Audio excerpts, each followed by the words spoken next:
Hi, this is Kelly Diag. Welcome to Real Talks, our platform for social media citizens journalism.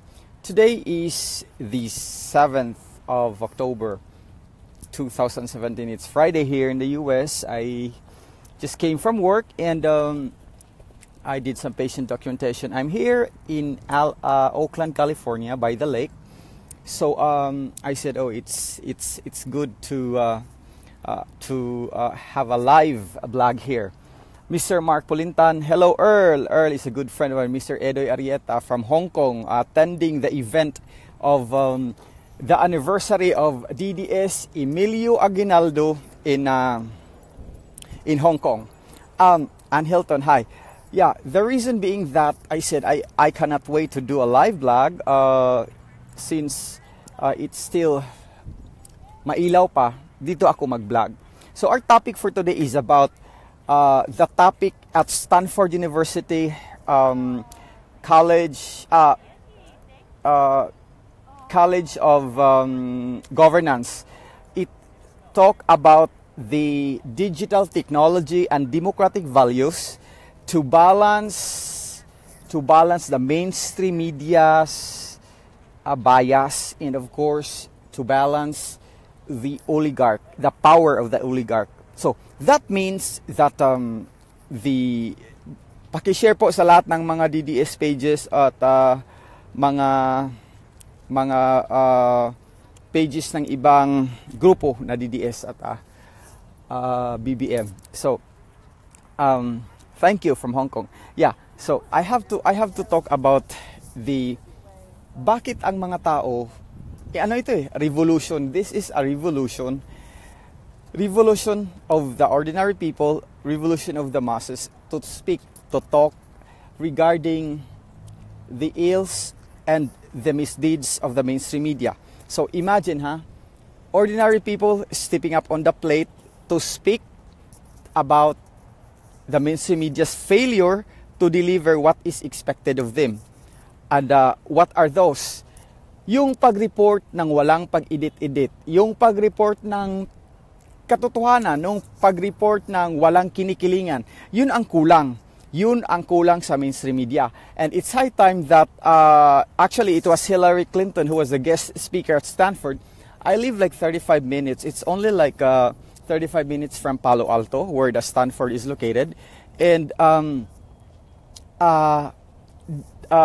kanina, they were discussing about digital technology, part of which is the power of the citizen to utilize digital technology to fight the oligarch, to counterbalance the biases of the mainstream media. And so I said, wow, this is just high time kasi ang nangyayari sa Pilipinas, people are stepping up on the plate to fight this type of people, to fight the oligarchs, the 1% of the population. So with that in mind, sabi ko, I have to listen to this and I have to explain it to you that this phenomenon happened worldwide because of the vested interest of the few. So biruin mo, tayo talaga, let us fight using our talent, our resources, using the technology, digital technology, and using the values of democracy. What are the values of democracy? Respecting the rule of law, to respect the mandate of the president being elected by the people for 6 years. We have to respect that. That is a value of democracy.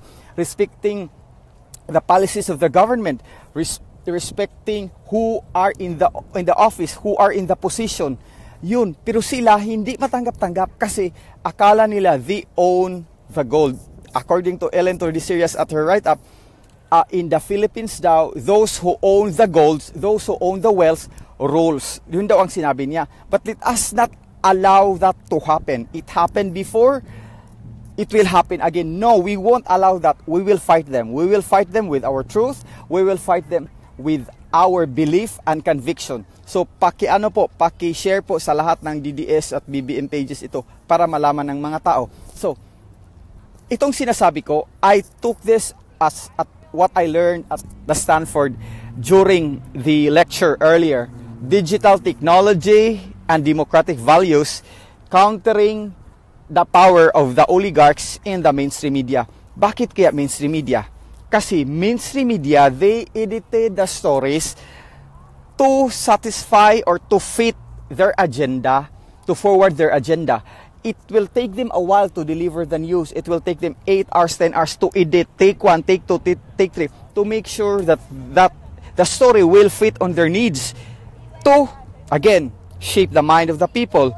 Again, to elicit a behavior that will favorable to the corporation wherein they are being paid. So, ganyan ang pangyayari ngayon. Kung hindi natin ito lalabanan, talagang malulugi tayo. Kasi we are disenfranchised, meaning they won't respect the mandate that the president won with majority of votes. They won't respect the mandate that the 21 million or 16 million people elected the president, and they want their mandate wherein natalo sila, di nila matanggap. So they will utilize the media to shape our mindset, our perspective, so that it will elicit a behavior na mag-aaklas tayo laban sa gobyerno. It happened 1986. It happened at the time of ERAP. If you are going, in retrospect, if you are going to realize that at the time of President Marcos, these people, nag-aaklas sila in a form of revolution. So pumalit si Cory, walang destabilization kasi sa kanila. Pumalit naman si Ramos, walang destabilization kasi sa kanila. At the time of ERAP, hindi sa kanila, di ba? Ginawa nila ng paraan para matanggal. Tapos, sa kanila yan si GMA. GMA was there.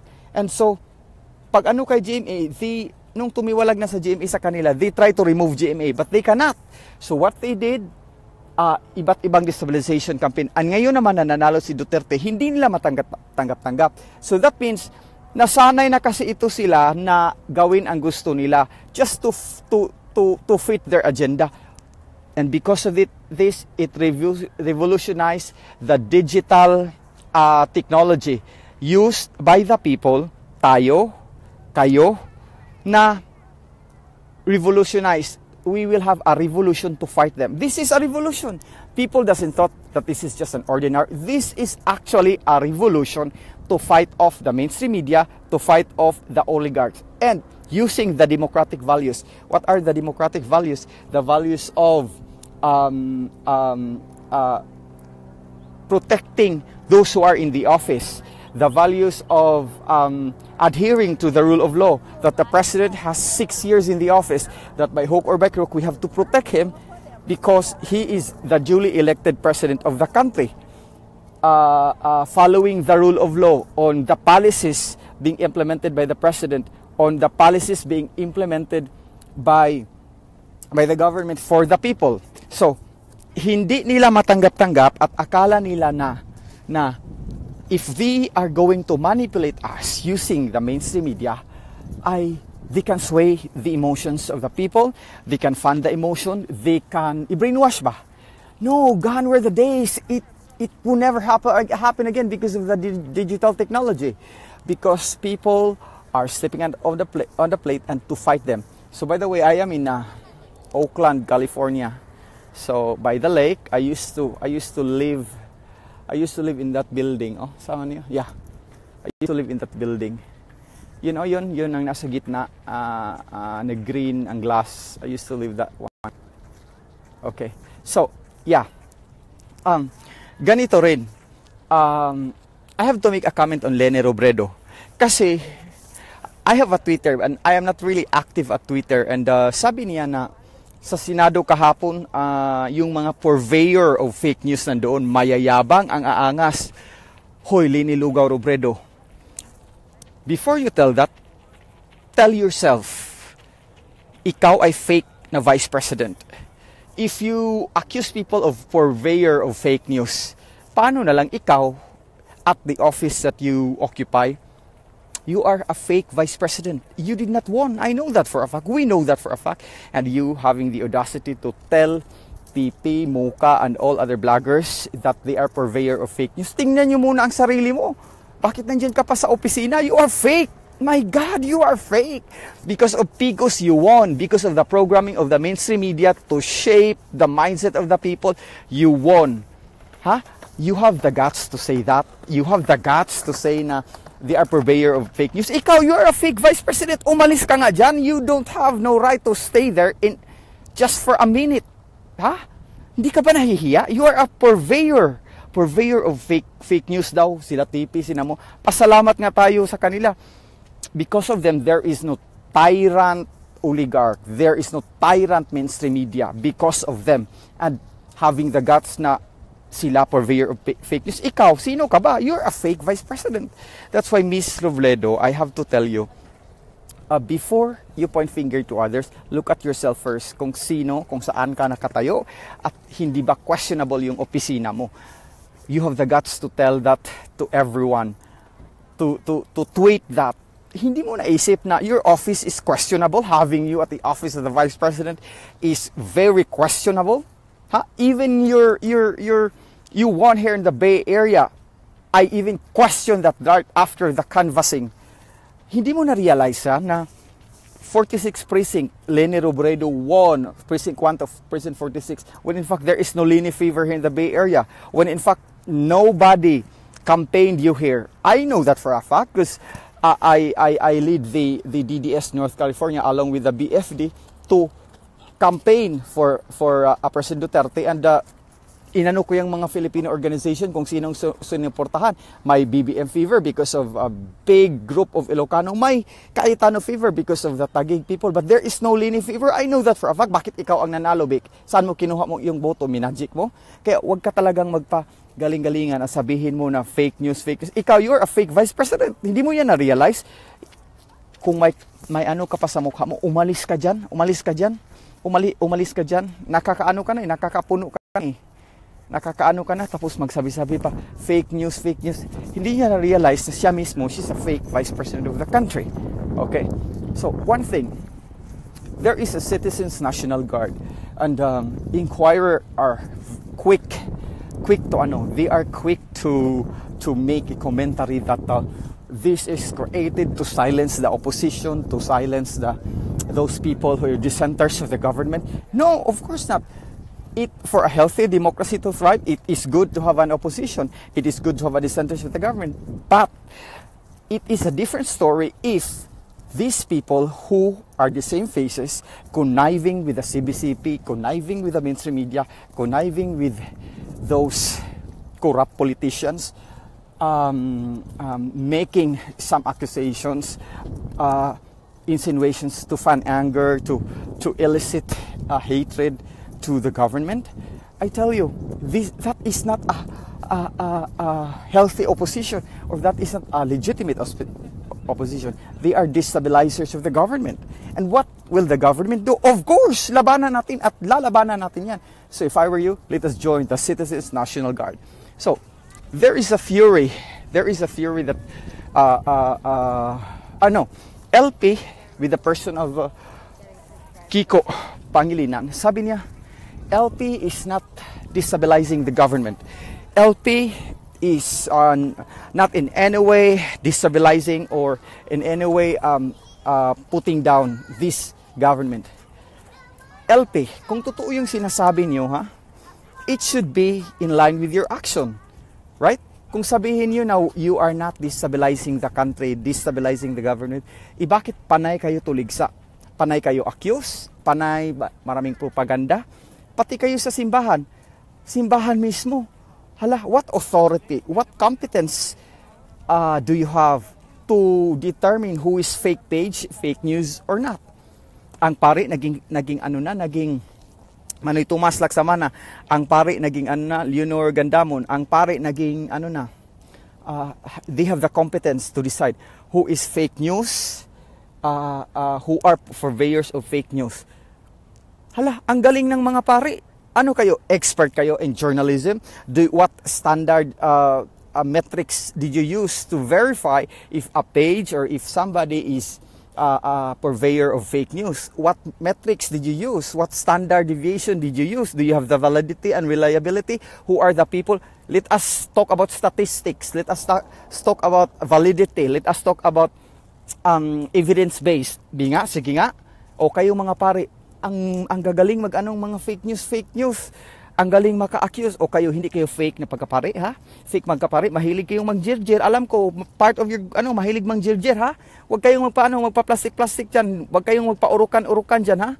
Kaya sinasabi ko na talaga, huwag na tayong magpalinlang. Because this group are really, really, kahit ikaw, Kiko Pangilinan, kahit na milyones ka pa mag-deny, kahit na yung eye bags mo maging pari black pa yan, nobody would believe you in the first place because your words is not different from your actions. Res ipsa loquitur, thing speaks for itself. What do you think of yourself, Mr. Kiko Pangilinan? You think that you are malilin lang nyo ang sabayan ng Pilipino? Hindi. Because we really know how we can realize, we can discern that those words are not really analogous to your actions. Sabihin pa na, no, LP is not, I am not accusing you. I am using my critical thinking that your actions, your propaganda, that is not in line with your words. No matter how how denial you will do, it does not change my perception and my critical analysis that there is an ongoing destabilization plot. By the words of Trillanes itself, he is asking the armed forces to mag-aklas. He is telling the people that we have a government this and that.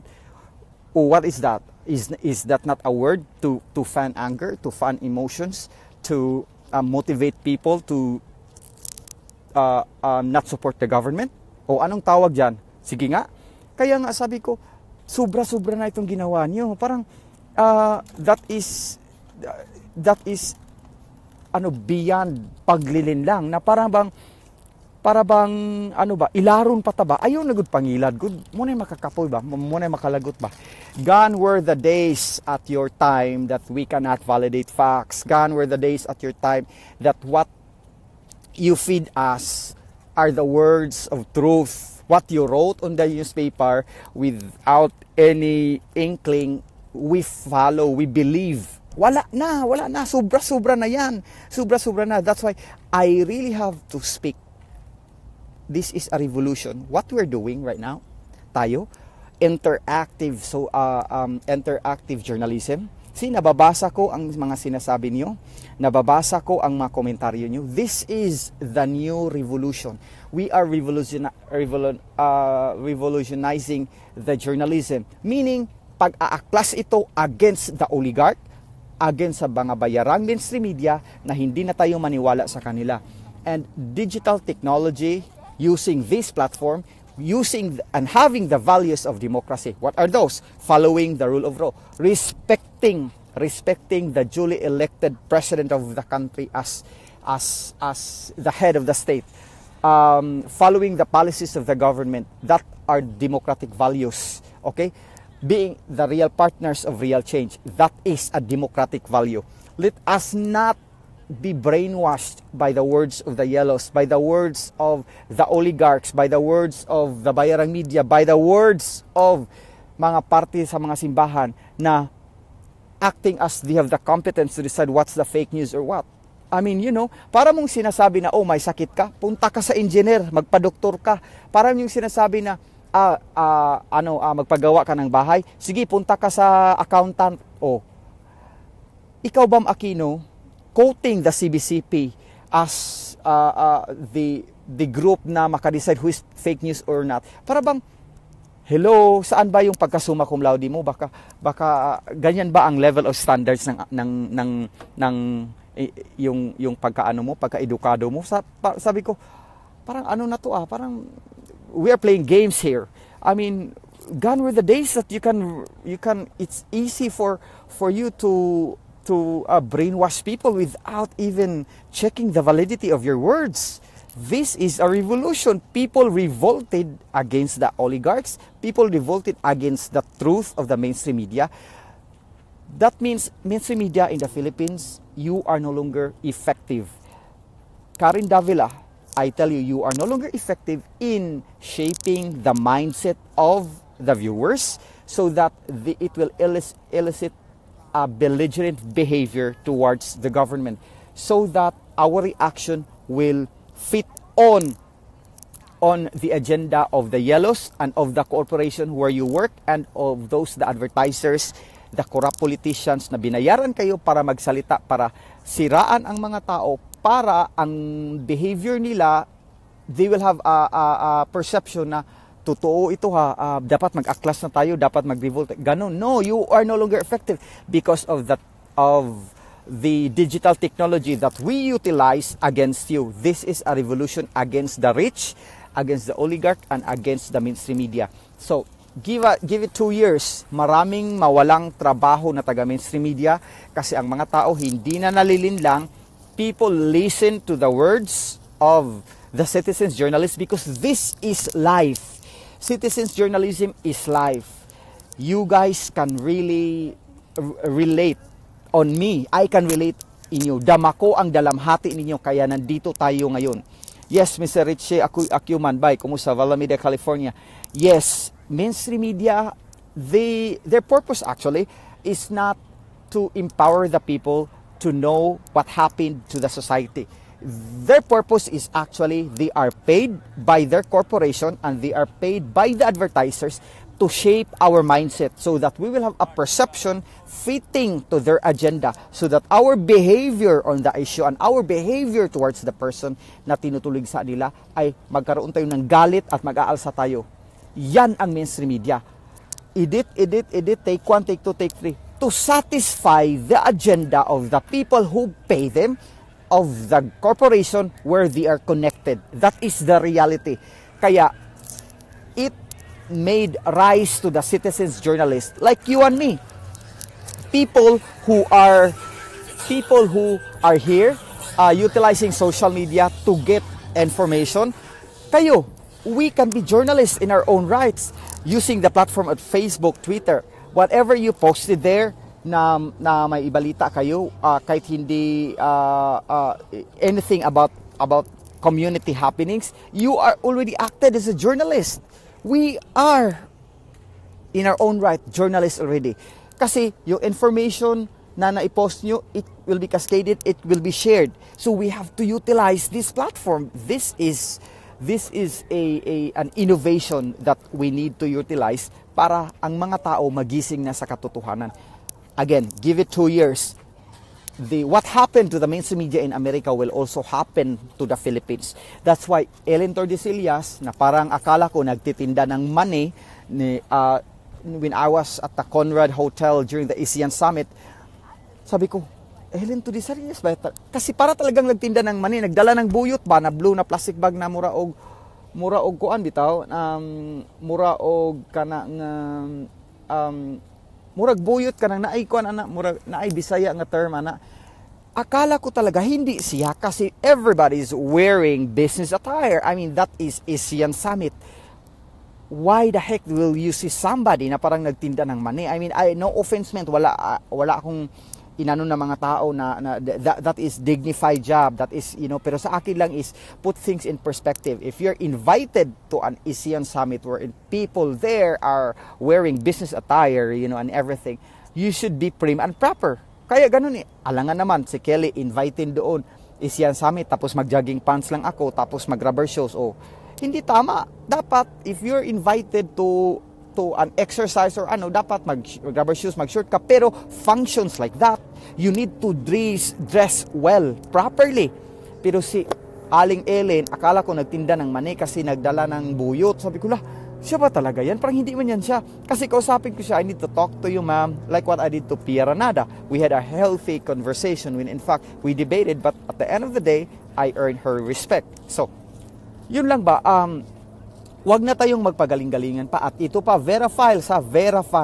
Yes, Lola Odilis, I say exactly what on my mind. This is the beauty of the citizens journalism.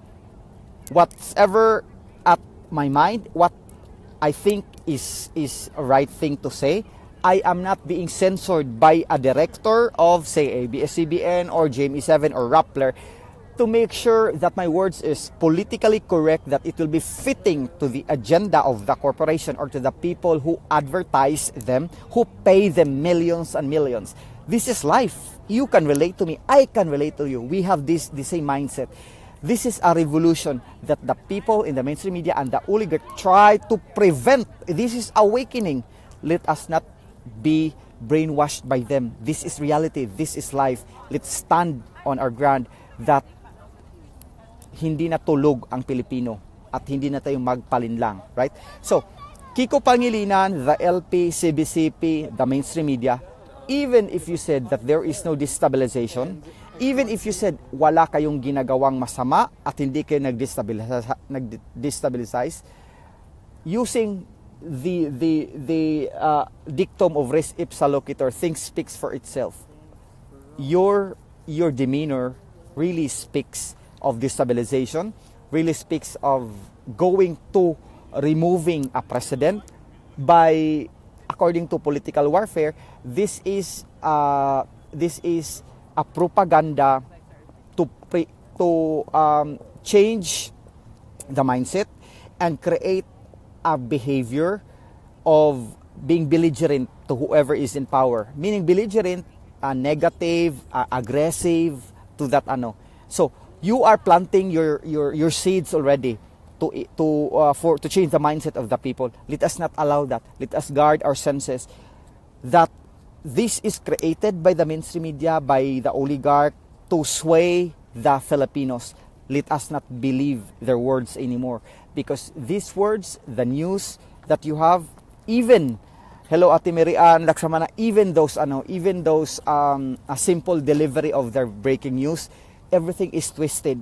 Tayo, walang edit, walang delete, di ba? Nag-i-edit ba ako? Nagsalita ba ako dito na ini-edit ba? May director ba nagsasabi na, okay, cut, okay, change your words, okay. Wala! This is reality, this is life. So kayo, join us, Mr. Manoy Tomas, DDS North California, and DDS all over the world, DDS Hong Kong, Emilio Aguinaldo. Join us in this revolution.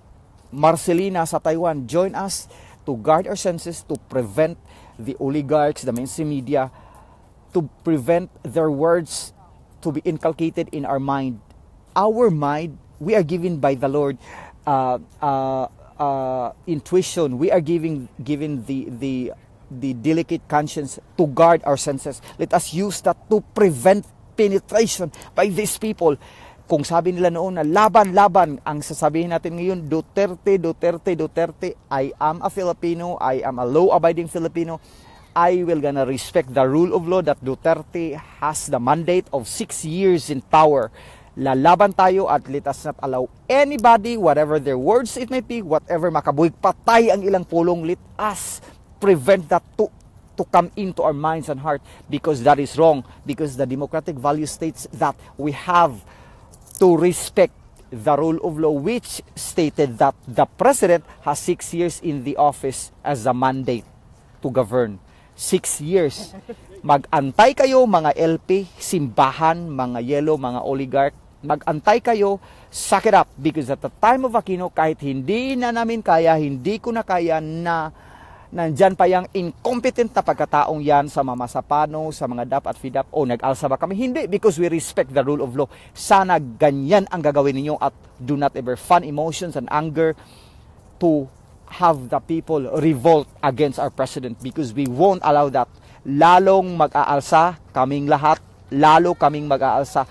We will prevent comeback of the yellows. Tama, Grace Caballero. Yeah, Mr. and Mrs. Rich Acuman. Kailangan natin ng mga taong katulad ninyo na nakikinig. Kailangan natin na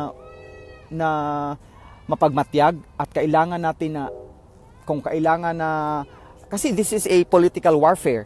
This is a revolution of the citizens journalists against the mainstream media. We will use our talent, our skill, using only a cell phone and our platform to counteract the paid messages of the mainstream media, to counteract the paid messages from the oligarchs to the mainstream media, to shape our behavior and our emotion, to shape our perception and our mindset. Kasi if doon tayo tingala sa kanila, it's one-way process. They fed us the information, we are the receiver. We don't have the validity to have a two-way process like katulad ng ginagawa natin ngayon. We will be at the losing end kasi we thought their words are the words of reality. The power of the oligarch to pay the mainstream media to shape our behavior. We thought that is the right thing. That is the reality that happened. We don't have avenue to check. Well, nandito tayo ngayon. Interactive. Tayo, mga tao na ordinaryo, stepping up on the plate to really show the world that this is what happened. This is life. You and me are talking. Miss Dali Rabang, Nance Otik, Dilia Asusina. This is life. This is reality, right? So, why do you have to have a platform from TV, from radio, from newspaper na ginawa tayong robot na whatever they fed, we have to believe. We don't have no way to validate if it's right or wrong, right? Bakit tayo gagawin ang ginawa nila noon na ginawa tayong robot? We will fight using the platform of digital technology, using the live blogging, the live interaction. This is reality, right, Miss Dots Ariesga? Warpace Arnold, we are OFW Dubai chapter. Mabuhay kayo. Hill Gabriel from Phoenix, Arizona. Richie Acuman, hello. Tayong lahat, we will fight them with what we thought is best and what we thought is right. We will fight them based on whatever comes in your mind with the validity of research and with our perception and with our delicate conscience. We will fight them with the alternative facts para sa bayan. Kasi regardless of their insinuation, the fact that the president is mandated to finish his term for 6 years, that alone, no amount of propaganda should sway that. No amount of panlilinlang should sway that. We have to protect and we have to defend the mandate of the president, that we cannot be disenfranchised by electing him, that our words are stronger than the wealth of the oligarch, that the power of the masses, the power of the people who are really punong-puno na sa paglilinlang sa kanila ay mas malakas sa bilyones ng mga oligarkiya at mas malakas sa bilyones ng mga yelos at mas malakas tayo sa mga LP na yan. Ipakita natin sa kanila that with our collective effort and our unity, we can prevent the destabilizers from getting... What's up, dog? Hey, how you doing? From getting the... May mga dumaan dito na from getting the power of the government. Isang grupo talaga na sabihin ko are very ako ay nagpupugay sa inyo. DDS Hong Kong Emilio Aguinaldo Group. You are a catalyst of real change. The group of Miss Joyce Toy, Miss Jana Victoria, nandun ngayon si Yusek Edoy Arieta at saka si Sir Pampe Lavinia. Tomorrow, a big gathering of crowd of DDS Emilio Aguinaldo Hong Kong doon sa Hong Kong. Mag-celebrate sila ng 1-year anniversary nila. Mabuhay po kayo. Mabuhay kayong lahat. We love you all. And of course, kayong nasa Manila, join the Rally for Federalism ngayon sa Luneta. Federalism is what we need to have a progress sa mga lugar all over the Philippines, but so that there won't be no unitary form of government, so that each of the provinces will be empowered and thus the progress will be holistic sa lahat-lahat ng lugar sa buong bansa, hindi lang sa Maynila, and para ma-decongest na ang traffic sa Maynila. Isang solusyon din yan, federalism, because the transfer of other offices to Cebu, to Davao, to Luzon, hindi lang focus sa Maynila. So, that will be inclusive to everyone. So, and again, happy birthday to Kuya Romer Avellari, DDS UK. Mabuhay po kayo, sir, at pabuhay ang DDS UK. Mabuhay, DDS North California, DDS New York IAAP, DDS Hawaii, DDS Singapore, DDS Dubai, DDS Saudi Arabia, DDS Australia, Sydney, Melbourne. Our event, Davaoenos Kadayawan event, October 14, Saturday. People in the Bay Area, please join the DDS event dito sa San Francisco, California. Please contact Miss Mary Ann Laksamana, Miss Irene Angkogmayor, si Melody Alon, o JK Alon, at si Ate Yari Dimata for Davao Venue event October 14. Okay, Dolores Sumampong, hello, my classmate in high school. From Ottawa, Canada, Gilbert Hangad. Floris Alcon, hello. Dilia Azucena, hello. Norma Reyes, hello. Sa wakas, nakatiempo ng live. I love you, Ate Norma, hello. Albert Ferrer Langford, hello. Earl and Marco, hi. Rich Acuman and Miss Myrel Acuman, hello. Aida Atura, Ate Selimir, Medi and Shalamir, Uncle Jafar. May Alva, Gilbert Hangad, Avi Caria Susana, Helen Tapara, Uwita. Lina Galiza, Reality, that's right. Jasmer Tagalog from Singapore, I love you all. Zalok Harm, kumusta? Dots Ariesga from New Orleans, Louisiana. Gilbert Hangad, Chico Polistico. Mr. Mark Polintan, Gilbert Gabriel. Huwag tayong mapaniwala sa mga kwento-kwento ng mga tao na hindi matuloy ang rally sa Luneta. Matutuloy. Tuloy na tuloy yun. That is just their saywar. That is just a reverse psychology so people won't attend. From Tokyo, Eva Vince Flores Alcon. Alma Lopez from Singapore. Lolita Solano. Ray Dominga from Chicago, Illinois. One of my favorite city in the US, Chicago. Remy Mendoza of Hong Kong. Of course, Mr. Rich Acuman and our group. Of course, from DDS North California. Avi Susana from Taj Mahal, India. Oh, wow, I want to go to the place. From Bukidnon, Ayan Iskilam. Salvador Bakatan from New Zealand. Yes, sir. Hi to Melds and Rex Yap, New Zealand DDS. Peewee Joy, May Alva from Vancouver. Zilana Akriba. Hello, Celerina Huerto. Simi Valley, California. Hi. Lina Marinig from Portugal. Hi. Miss Lolita Solano of Hawaii. Abu Dhabi, Doms Baloyot Bangit. And Leth De La Cruz from Japan. Carmina Villaruel Cruz. Helen Balatent and Ella Falorina and Lydia Fano of New York, Gisa Rosete, Roger Sales of Macau. Yeah. Salamat sa inyong lahat. Salamat, and whatever information I gathered that could benefit the Filipino people. From China, Anig Dasera. And of course, to empower you all, I will gonna discuss it here online. Again, thank you for tuning in. Vanji Willis, hi Las Vegas. This is Kellogg's Diag, your social media citizens journalist, empowering the Filipinos worldwide. Please make some reviews at my platform.